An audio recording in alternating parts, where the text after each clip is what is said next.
Sejujurnya terjadinya organik ya. Nah, kita sulit untuk bilang bahwa ini direncanakan dengan matang, apa segala macam organik. Tapi yang menarik adalah pendirinya ini backgroundnya beda-beda.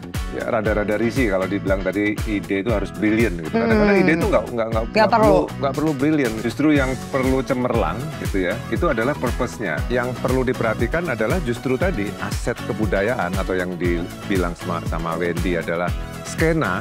Itu penting banget. Jadi kita harus bisa membaca skena kebudayaannya. Karena kan mau nggak mau budaya tetap bisa jalan kalau perekonomiannya juga berputar ya Om. Realistis aja lah gitu ya. Gitu ya. Berbisnis berbasis kultural itu penting. Asetnya semakin besar.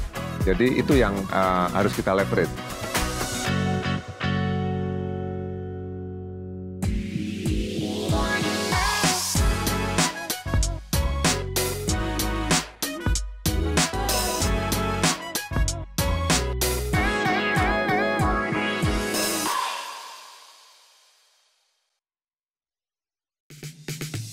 Pasti Sobat Budaya sudah familiar nih dengan Postblok yang berlokasi di ruas Jalan Pasar Baru. Postblok sendiri adalah bagian dari M Block yang kita tahu lebih dari sekedar tempat nongkrong trendy di Blok M Jakarta. Keberadaan tempat ini adalah manifestasi dari kolaborasi multidisiplin yang memadukan unsur budaya, seni, bisnis, dan juga teknologi. Sebuah hub inovasi yang dirancang untuk memicu munculnya ide-ide brilian serta menjadi wadah pertukaran inspirasi.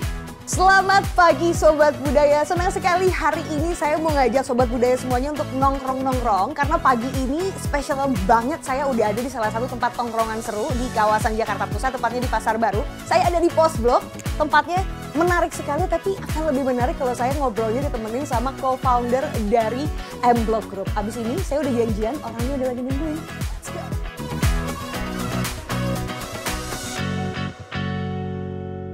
Selamat pagi Om Handoko. Pagi, apa kabar Hanum? Baik dong. Gimana, seger sekali? Seger sekali, pagi ini sudah cukup semangat Om? Semangat dong, Semangat harus, ya, semangat harus, ya. ya. Karena ngomonginnya tentang kreativitas, Waduh, tentang seru. semangat anak-anak muda. Yes. Om Apalagi Handoko. anak muda, jangan panggil Om dong harusnya. Oh iya benar ya, bro. Bro. Oh, tapi kalau misalnya kita ngomongin tentang apa yang sekarang lagi Om Handoko kerjain nih kan. Tentang M Block dan ekosistemnya yang udah bukan rahasia umum lagi lah. Udah jadi rahasia umum maksudku. Ini adalah melting pot kreatif yang menurutku yang terbesar di Indonesia. Dan udah banyak tersebar di berbagai kota gitu. Tapi sebelum jauh-jauh sampai sana, mungkin bisa diceritain gak sih Om? Awal pertama kali kenapa bisa kepikiran bikin sesuatu yang kayak M Block Group kayak gini? Ya. Sejujurnya terjadinya organik ya. Nah, kita sulit untuk bilang bahwa ini direncanakan dengan matang, apa segala macam organik. Tapi yang menarik adalah pendirinya ini backgroundnya beda-beda. Jadi ada saya orang branding sebenarnya waktu itu. Ada Bung Glenn, musisi, ada Mas Yakob, arsitek, ada Pak Mario, finance, Mas Wendy, di skena musik gitu ya. Satu lagi ada Mas Lanco di film. Berkumpul, diskusi, terus akhirnya ada peluang untuk mengembangkan hub kreatif berdasarkan dari gedung-gedung yang tidak terpakai waktu itu. Jadi dan saya waktu itu suka nongkrong ya, kita nongkrong di Blok M waktu itu ya di Philcop sama Bung Glenn, sama Lance, Mas Yakob. Akhirnya kita menggarap pertama adalah Peruri yang punya lahan yang terbengkalai ya. Dan itu kita aktifkan gitu. Kalau misalnya mau dilihat gitu ya, elemen-elemen penting apa sih Om yang menurut Om Handoko tuh harus ada ketika pengen nge-create something yang kayak gini gitu? Menurut saya kultur atau cultural itu adalah semacam alat diplomasi ya dalam konteks pengembangan. Kalau kita ngomong pengembangan mau tidak mau kita harus ngomong ekonomi. Benar. Ya kan karena kan untuk sustain kebudayaan dipelihara dan secara ekonomi bisa menggelinding, muter kan. Berarti kan jadi model gitu. Kalau istilahnya Mas Ade perlumbungan gitu ya. Jadi lumbung. Nah, yang perlu diperhatikan adalah justru tadi aset kebudayaan atau yang dibilang sama Wendy adalah skena itu penting banget. Jadi kita harus bisa membaca skena kebudayaannya. Dalam hal ini kalau di M Block itu berbeda dengan GNM Block. Kalau M Block itu skenanya musik, makanya di situ ada live house sebagai core-nya dan itu lebih almarhum Bung Glenn yang lebih apa ya punya jiwa, lebih punya peran gitu ya. Soulnya itu dijaga sama almarhum waktu itu sampai akustiknya harus begini segala macam. Ekosistemnya harus dijaga banget. Kalau JNM berbeda kan, karena Jogja Kota Seni skenanya lebih art. Nah, jadi ada art jog di situ kebetulan, terus kita sering berkolaborasi bikin pameran-pameran gitu. Jadi membaca skena sekali lagi penting, walaupun bukan berarti terus di sana nggak boleh ada musik. Nah, tapi musik itu di gerbongnya ditarik oleh seni.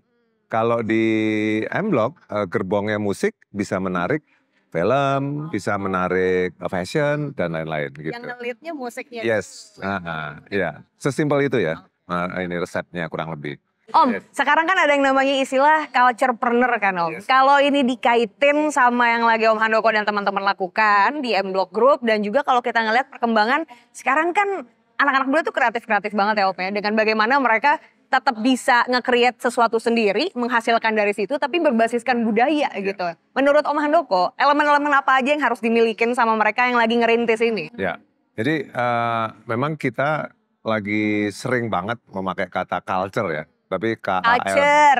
Culture banget gitu. Culture banget. Nah, saya dengernya itu dari mungkin 5 tahun lalu ya. Udah mulai marak gitu ya kata-kata, wah culture banget nih dari dandanan mungkin orang bisa lihat ya dari bawah sampai atas sepatunya lokal segala macam. Nah, sebenarnya culturepreneur kalau kita ngomong dunia juga muncul sebenarnya. Culturepreneur itu kalau saya ibaratkan ya mungkin contoh ya langsung ya, Richard Branson itu culture banget. Culture banget. Culture banget ya. Walaupun di zaman teknologi ini culture dulu kan punya record label segala macam Virgin Airlines segala macam. Nah, kalau di sini nih sekarang ini sebenarnya kita harus menghargai culture, melihat itu sebagai aset. Kenapa? Karena sebenarnya saya ngelihatnya sederhana dari anak muda. Anak muda kan punya memori ya. Punya kesan tersendiri gitu ya. Bagaimana mereka membaca buku-buku lama. Terus teman-teman juga tiba-tiba pakai kain gitu kan. Jadi itu tanda-tanda bahwa sebenarnya memori itu penting ikatannya dengan kita gitu ya. Dan itu cilakanya dipelopori oleh anak-anak muda. Bagi saya yang nggak muda lagi nih. Muda Om. Oh, muda. Kan sekarang anak muda juga manggilnya Om-Om aja. Iya, nah. Tapi yang menarik adalah kalau ngomong culturepreneur, jadi berbisnis berbasis kultural itu penting, semakin penting dan asetnya semakin besar. Jadi itu yang harus kita leverage. Jangan lupa musik itu kan culture, film itu culture, fashion itu kan culture. 3 bidang ini dulu ketika saya dan teman-teman Mas Angga segala macam bikin filosofi kopi 2015, nyari layar kan susah banget. Sekarang 60% penonton itu nontonnya film Indonesia loh. Betul kan? Oh ya? Nah, iya. Sekarang ya? Iya, itu data. Musik pasti ngerasain juga ya. Musik sekarang band-band indie itu kan mendominasi. Rising. Iya kan, dan tidak harus menjadi besar. Masing-masing punya komunal, punya fans, punya community ya. Walaupun niche ada pangsanya. Gitu. Ada pangsanya masing-masing ya, The Adams segala macam itu kan punya pangsa.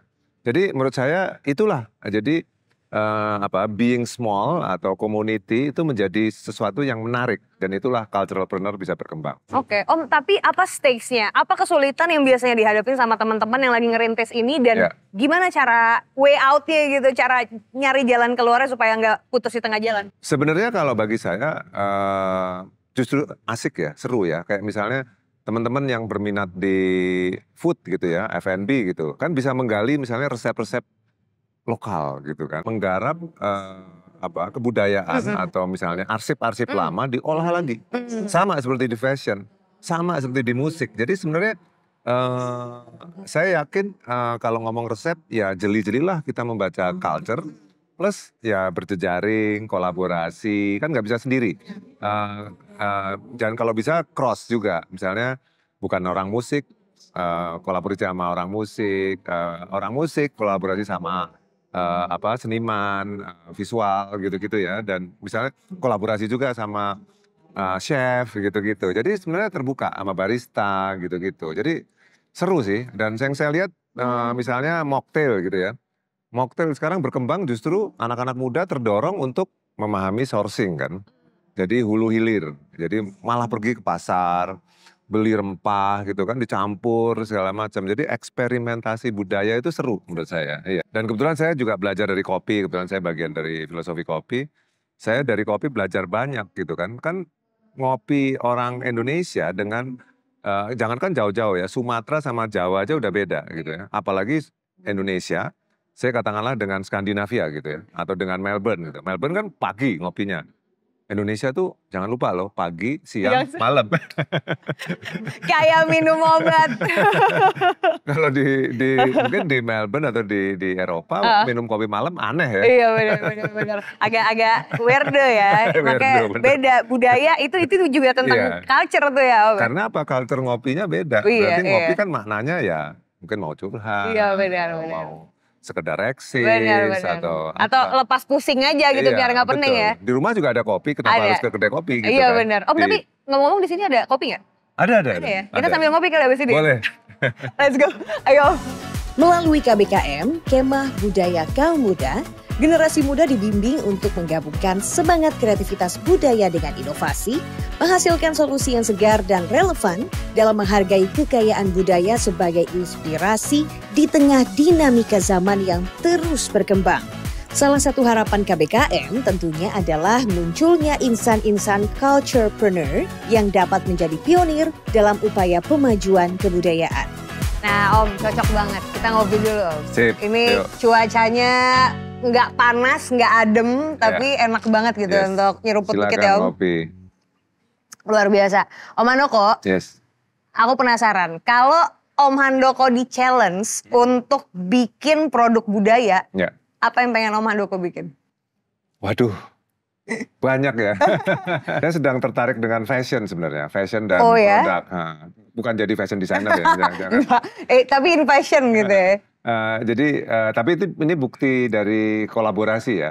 Jadi saya lagi sama teman-teman desainer muda di fashion dan produk, craft segala macam, lagi pengen mengkurasi, terus saya taruh di sebuah tempat gitu ya. Tempat ini kan bisa kolaboratif ya, bisa di M-Block gitu kan, di M-Block ada M-Block Creative Hall, atau di Filosofi Kopi di spot tertentu gitu ya, atau bahkan di tempat lain gitu ya, di Mangkunegaran atau di mana. Dengan spirit kolaborasi itu bisa kita melakukan hal-hal yang mengempower. Indonesia ini harus masuk ke jadi bangsa produsen, jangan jadi bangsa konsumen, kan intinya itu kan. Jadi kalau ditanya, itu kan produk budaya. Kalau kita bikin sebuah tempat, kita display bagus, kita pasarkan segala macam. Saya kan backgroundnya orang branding ya. Jadi itu pengen sekali. Mudah-mudahan terjadi. Amin. Tapi kalau ngomongin soal fashionnya, spesifiknya kayak apa Om misalnya bikinnya? Menarik pertanyaannya. Jadi saya itu tertarik fashion juga, kan sekarang muncul ya slow fashion, sustainable fashion gitu ya. Saya juga tertarik dengan pola-pola hulu hilir tadi. Nah, jadi kan banyak mulai muncul kan di dunia ini juga ya, di Afrika, di mana-mana. Oh ternyata kita harus mulai, kalau dari angle lingkungan misalnya benangnya dibikin dari kapas, mengempower ibu-ibu gitu ya untuk dari kapas dibikin benang, dari benang dibikin kain ya gitu-gitu ya. Atau dari unsur kulturnya gitu ya, kolaborasi sekarang terjadi sepatu sama tenun dan lain-lain gitu. Jadi banyak sekali sebenarnya peluang. Kita ini harus bersyukur ya. Indonesia ini banyak sekali punya arsip-arsip atau aset-aset kebudayaan yang bisa dibikin gitu. And be proud of it gitu ya Harus Om dong. ya. Bayangkan negara banyak loh yang nggak punya kultur yang kuat ya. Singapura saya perhatiin itu kan jadi hubnya Asia gitu kan. Karena dia jadi hub Asia ya kayaknya Indonesia dicomot bisa, negara lain dicomot. Sekarang muncul di Timur Tengah kan, Timur Tengah juga sebenarnya dalam tanda petik dengan kondisi alamnya segala macam nggak punya apa-apa juga, makanya dia ngambilin kan. Kopi contoh kan, kopi kan diambilin kultur Melbourne, kultur segala macam ya, Skandinavia kan segala macam. Jepang kan nggak ada kebun kopi, kan kita yang punya, kok malah nggak dikembangin, kasarnya gitu. Menarik ya Om. Kalau tadi misalnya Om bilang kita biasanya cuman belanja, abis ini kita nge-produce gitu. Kalau anak-anak muda yang sebelumnya hobinya, kalau kata efek rumah kaca belanja terus sampai mati, ya sekarang produce terus pokoknya ya, jangan punya semangat hidup, semangat kreatif, Sebenarnya produksi blessing in terus disguise pokoknya. juga ya. Kita diuntungkan dengan sekarang nyari kerjaan susah ya anak muda kan. Benar, iya. Kan dulu kan zaman saya kan nyari kerjaan mudah karena kayaknya mungkin Persaingannya juga masih dikit bukan kali ya. persaingan ya, mungkin dulu kita jadi mesinnya kapitalis gitu ya. Jadi kita dulu kerja di perusahaan-perusahaan besar gitu, otomotif gitu-gitu kan. Itu kan sekarang kan nggak ada, kayaknya mereka susah juga ya. Masih sih Om, tapi mungkin nggak. Maksudnya perusahaannya itu susah, Iya, kayaknya iya. nggak secemerlang Nggak dulu secemerlang gitu dulu, ya. Betul iya, kan, iya, dengan iya. era digital. Nah, terus Heeh. sekarang jadinya muncul makers ini kan. Nah, anak-anak muda kan ditanya gitu, mau kerja di korporasi atau Buka usaha sendiri. sendiri? Jadi entrepreneur, Iya, jadi harusnya jadi creativepreneur ya. Bener. Gitu kan. Dan jadi culturepreneur kalau ya Culturepreneur, sekarang benar. nih Sorry, konteksnya. culturepreneur. Dari Nah, jadi saya culturepreneur. harus luruskan, culturalpreneur itu sebenarnya lebih berarti dibandingin creativepreneur. Kalau Kenapa, Om? kreatif itu kan sebuah upaya, saya orang kreatif juga ya, sebuah upaya untuk mengenerate menjadi sebuah hal yang menguntungkan, kayak metode gitu ya. Tapi kalau culturalpreneur kan dasarnya dari culture-nya kita yang kita miliki, jadi berbeda. Sebenarnya antara creativepreneur dan culturalpreneur, saya pernah ngobrol sama Mas Fai juga tentang culturalpreneur ini atau cultural economy. Sebenarnya potensinya lebih besar satu, dan sustainability-nya juga lebih panjang. Si Gitu. Di culturepreneur culturepreneur ini itu. karena base-nya Cultural economy budaya, ya. cultural Budaya, betul. economy, oke. Nah, Om, kalau balik lagi ke tentang yang sekarang lagi Om Handoko jalanin gitu ya. Om Handoko kan orang yang ada di industri kreatif. Tiap hari dari bangun tidur sampai tidur lagi tuh dikelilingin sama orang-orang yang emang otaknya tuh kerja terus untuk memikirkan sesuatu yang berbasiskan kreativitas dan juga budaya, nggak jauh-jauh dari situ gitu Om. Tapi mungkin pertanyaannya adalah gimana sih Om cara mengkurasi ide-ide sampai akhirnya bisa nge-create something bigger ataupun ya ngumpulin tempat kayak gini nih jadi melting potnya gitu Om. Gimana ngekurasi idenya, kan pasti banyak banget orang yang punya kemampuan dan ide-ide keren gitu, tapi kan nggak semuanya bisa ada di situ. Ya mungkin karena perjalanan waktu ya, saya kayak punya disiplin gitu ya, bahwa faktor culture itu bisa jadi aset gitu ya. Tapi jangan lupa, mungkin ini juga untuk teman-teman masih pada asing nih, setelah aset itu sebenarnya kalau kami punya disiplin IP, intellectual property. Jadi setelah kita kurasi ini kira-kira mana yang cocok dihidupkan atau digarap gitu ya. Habis itu kalau kami punya partner legal ya, orang legal yang kita langsung IP-nya kita lindungi gitu ya. Kayak dulu pertama filosofi kopi, kita langsung daftarkan hakinya segala macam ya di beberapa kategori segala macam. Praktek itu juga kita lakukan di M-Block ya, dari M-Block Space, M-Block Market, M-Block Entertainment, M-Block Academy segala macam. Jadi dan produk-produk turunannya juga gitu, kita disiplin menghidupkan haki atau intellectual property IP itu penting banget. Jadi urutannya tentunya dengan aset, kita ya sederhana bikin bisnis modelnya, nggak usah, biasanya saya suka sketch kan, bikin sketch gitu, oh bisnis modelnya seperti ini, cara mengembangkannya seperti ini, monetizingnya seperti ini, terus ya kita jalankan gitu. Jadi udah kayak disiplin ya. Oke.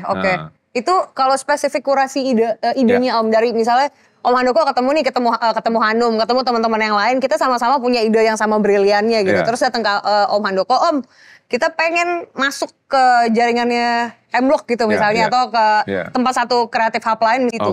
Pengkurasian idenya tuh ketepatannya supaya kita kepilih itu gimana gitu Om?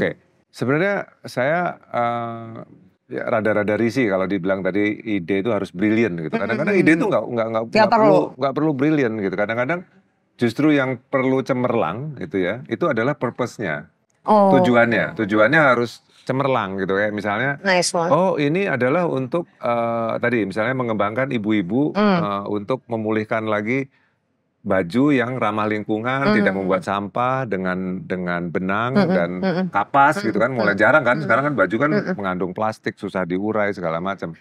Justru dorongan itu yang penting, yang cemerlang gitu ya. Saya nggak mau bilang brilian ya, brilian kesannya kayak wah lu pinter banget gitu ya. Ini bukan sesuatu yang luar biasa gitu. Kayak misalnya ada teman di Pekalongan, dia bikin batik, ya, kan Pekalongan banyak pembatik nih, tapi dia risau ketika batik itu ternyata mengotori sungai. Karena memakai Kimia kan? kimia dan zat-zat warna kan, pewarna yang kimia kan, sehingga sungai itu kotor banget. Terus akhirnya dia bikin batik, ada 2 ya, warnanya biru, indigo, pakai indigo, sama warnanya coklat, Lurik. coklat kaki gitu dari kopi, ampas ini kopi. kopi.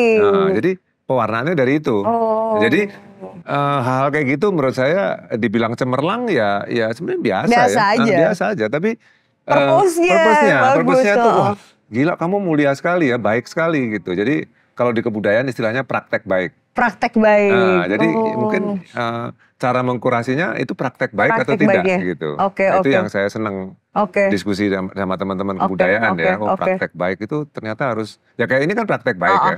Oh cipta ruang, mengembangkan komunitas, mengembangkan lokalitas, jenama segala macam itu kan praktek baik. Jadi mungkin ukurannya itu kali. Di samping ya modeling tadi ya, kita harus bikin modelnya ya. Nah, kayak misalnya model, misalnya tempat ini cipta ruang ini misalnya monetizingnya dari tenant, misalnya revenue sharing misalnya, itu satu. Kedua yang lain adalah sponsorship, misalnya dari sponsor. Atau harus dari tenant gitu kan, atau dari event gitu, dari nyewa tempat gitu untuk bikin event-event, acara, exhibition segala macam. Nah itu yang kita kalau ibaratnya saya senang sebagai manusia budaya tapi juga manusia ekonomi gitu. Karena kan mau nggak mau budaya tetap bisa jalan kalau perekonomiannya juga berputar ya Om. Realistis aja lah gitu ya. Tapi tadi oke banget sih Om, good point. Jadi kurasi idenya adalah dari purpose-nya, bukan dari idenya sendiri. Bukan. Karena ide biasa aja nggak masalah, yang penting purpose-nya itu yang harus luar biasa. Kan ada yang bilang ide 1%, 99% eksekusinya. Nah, ide mah ya bukan 1% itu nggak penting ya. Nggak matter saya. Tapi sebenarnya ketekunan kita, kegigihan kita untuk yang 99%. Karena 99% itu kan mengandung tata kelola, mengandung segala macam ya. Kompleks lah ya 99%. Kompleks benar. Oke. Nah Om bicara tentang ide, kita juga nggak terlepas dari tempat kita bernaung nih Om, KBKM ini, Kemah Budaya Kaum Muda ini kan isinya memang anak-anak muda dengan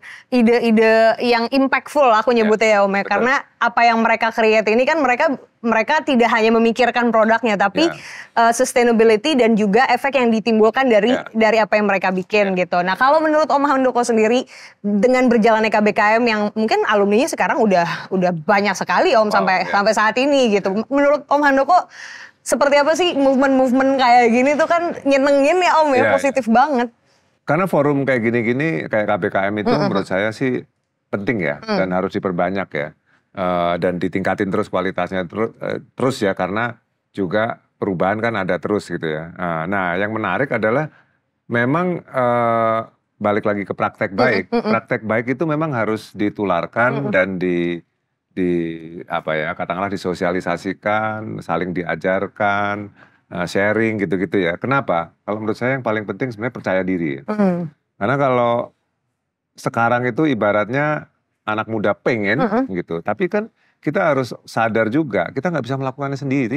Sekarang ini kan harus kolaborasi. Bayangin kalau anak muda atau saya ya, harus tahu digital, harus tahu tata kelola, harus tahu keuangan. Pusing Om. Pusing kan? Kan nggak mungkin kalau nggak kolaborasi kan? Benar. Nah dan jangan-jangan nanti kalau kita nggak dengan kolaborasi atau kita masuk aja, percaya diri kita jadi luntur. Yang sebelumnya nggak terlalu percaya, jadi percaya dirinya luntur. Benar. Jadi itu sih menurut saya. Oke, apalagi mungkin kalau ketemu teman-teman yang punya disiplin ilmu dengan latar belakang yang berbeda, punya ide gagasan yang juga beda ya kan Om, dapat hal-hal baru yang bikin kita jadi lebih kaya kerangka berpikirnya gitu. Iya, karena dari pengalaman saya ya, kita ini justru dapat ilmu ketika kita disiplin. Cross disiplin atau cross sektor gitu ya. Kalau kita sektornya sama nih, misalnya orang branding kumpulnya sama orang branding semua, gitu kan biasanya referensinya sama ya. Benar. Tapi justru kalau kita belajarnya dari arsitek gitu kan, atmosfer gitu kan, ternyata atmosfer itu penting ya gitu kan. Atau tiba-tiba belajarnya dari orang film gitu kan, orang film kan juga punya disiplin ya, ini harus ada skenarionya nih gitu kan. harus ada apa plot twistnya nih segala macam lah ya. Iya. Atau punchline-nya nih ada punchline-nya harus ada nih gitu kan.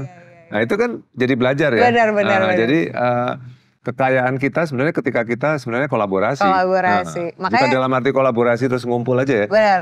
Create something. Cross ilmunya tadi. Makanya aku wartawan nongkrongnya sama Om Handoko, orang kreatif. Ini wartawan atau apa sih sebenarnya? Saya apa ya? Saya lupa ingatan. Saya kenalnya drummer. Semuanya disingkat. Oke, Om Handoko terakhir dong. Mungkin buat teman-teman yang pengen join KBKM di next batch nih, ada pesannya nggak sih? Mungkin mereka masih tadi itu idenya masih 1%, 99%-nya eksekusinya belum dijalanin karena masih takut-takut nih untuk ngapa-ngapain gitu. Ada pesannya nggak Om? Ya, jadi ada beberapa approach ya sebenarnya ya. Kalau saya ngelihat KBKM ini yang menarik adalah kita memang harus semacam ngumpul gitu ya, sharing gitu bersama gitu. Karena model-model residensi, lokakarya, atau workshop gitu-gitu tuh penting ya sebenarnya. Kalau kita benar-benar dijalankan dan model-model seperti KBKM ini harusnya inspiring banget ya. Dan ini harusnya sih diikuti layak gitu. Untuk kita percaya diri naik gitu ya. Harus networking gitu-gitu. Jadi seru lah gitu. Dan apalagi kalau dengan metode yang ini seru gitu ya. Pembelajaran yang real menurut saya kok di lapangan ya. Iya benar-benar harus nyemplung dulu biar tahu benar. Ya. Idenya nggak perlu brilian ya Om tadi ya. Iya betul, kadang-kadang ide bukan kadang-kadang ya, ide brilian itu mungkin zaman dulu ya. Ketika masih informasi sedikit gitu-gitu ya. Internet nggak ada, akses itu informasi ide brilian susah. Ya. Ada orang yang brilian banget gitu kan, menemukan ini gitu kan, menemukan itu. Sekarang semakin kecil kan untuk menemukan itu. Jadi, mungkin indikator brilian tuh Thomas Alva Edison kali ya Om ya. Udah kesini-sini tuh udah kayak ya standar aja, ide bagus aja gitu kali ya Om ya. Kebaikan, praktek baiknya yang penting. Praktik baiknya yang penting. Praktek baik itu penting. Dan gitu. impact-nya akan seperti apa Om? Benar, impact. Luar biasa. Om Handoko terima kasih banyak, senang banget bisa ngobrol-ngobrol kali ini. Semoga nextnya kita bisa kolaborasi lagi Om di KBKM untuk bikin create sesuatu yang menurutku bisa lebih keren lagi sih kalau ada Om Handoko di situ. Sip. Sampai ketemu lagi Om Handoko. Thank you. Oke kalau gitu saya Aziza Hanum, sampai jumpa lagi di kesempatan lainnya Sobat Budaya. Bye-bye.